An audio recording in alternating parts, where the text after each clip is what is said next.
जय शिवराय. मी सचिन हावळे पाटील. मराठा हेच कुणबी आहे. हैदराबाद गॅजेट नेमकं काय आहे, आरक्षणासाठी त्याचं महत्त्व काय? कारण ज्या ज्या वेळेला मराठा आरक्षणाचा विषय येतो, हैदराबाद गॅजेटचा त्याच्यात उल्लेख येऊ राहिला. बरेच जण संभ्रमात आहेत याबद्दल काय माहिती आहे. तर ती पूर्ण माहिती म्हणजे थोडक्यात आपल्याला जी समजल या हिशोबाने हा बनवण्याचा प्रयत्न आहे. तर ते निजाम काळात जो मराठ्यांचा जो उल्लेख होता तो कुणबी मराठा आणि मराठा हे एकच आहेत.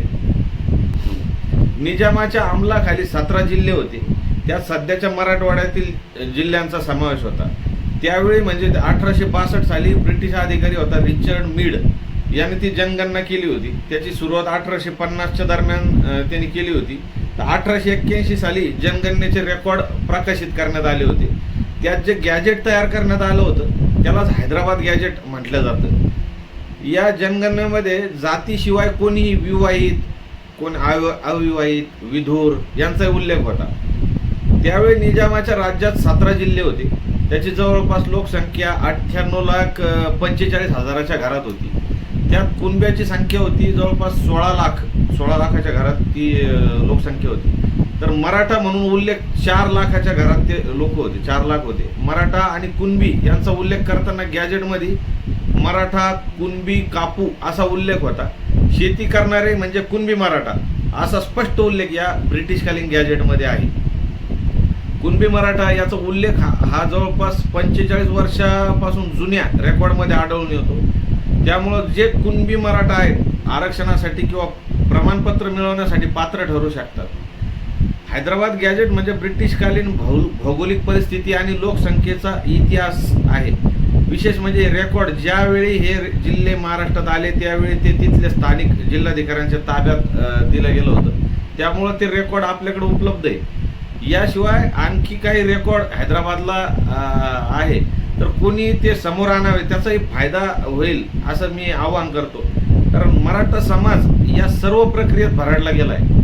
हा एक सामाजिक प्रश्न आहे. तो आता भयानक रूप घेते. डॉक्टर बाबासाहेब आंबेडकरांनीही मराठा आणि अस्पृश्यांचा आर्थिक आणि सामाजिक दृष्टीने विचार व्हायला पाहिजे असं 1927 साली म्हणलं होतं. याचा दाखला आपण देऊ शकतो. आणि शिवाय महात्मा फुले यांनी शेतकऱ्यांच्या आसूडमध्ये भाऊ हिश्यांच्या माध्यमातून कुणब्यांची अवस्था काय हे मांडलं होतं. त्यामुळं जो मराठा कुणबी समाज आहे तो आरक्षणास पात्र आहे असं आमचं स्पष्टपणे म्हणणं आहे. मराठ्यांकडं आणि कुणब्यांकडं तुच्छतेने पाहिलं जातं, पण ते चुकीचं आहे.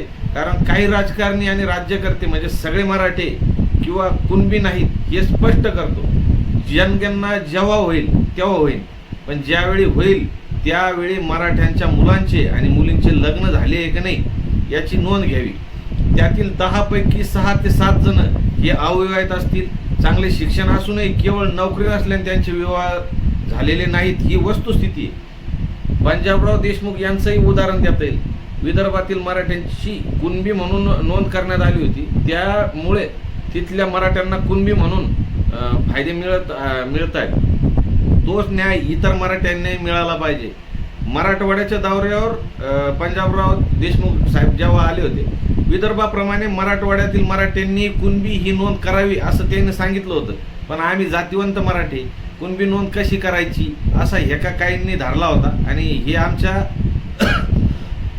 वाचनात आलेलं आहे. दरम्यान कुणबी म्हणून ज्यांची नोंदी आहेत त्यांनाच त्याचा फायदा मिळाला पाहिजे. बांधवांनो, ही माहिती फक्त बघत बसू नका.